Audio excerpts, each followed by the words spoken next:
Ex-girlfriend ni Anthony Jennings, inakusahan ng paglabag sa data privacy law. Trending pa rin sina Anthony Jennings at Maris Racal sa lahat ng mga usapan online. Ang kanilang kontrobersyal na issue ay patuloy na pinag-uusapan ng mga netizens. Ilang posts at komento na rin ang naglalabasan tungkol sa diumano'y relasyon nila na naging paksa ng mainit na diskusyon.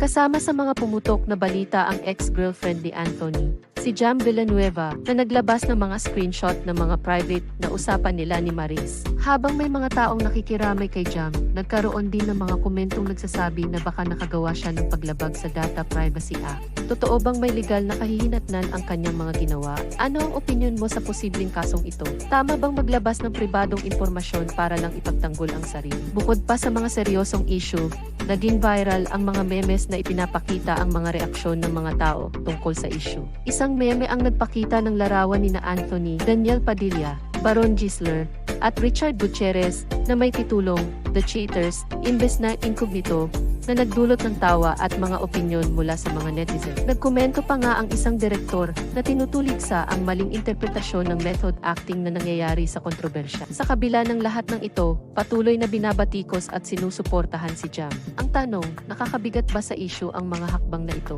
Ano ang masasabi mo sa mga memes at reaksyon ng publiko? Nasa tamang lugar ba ang mga biro o sobra na?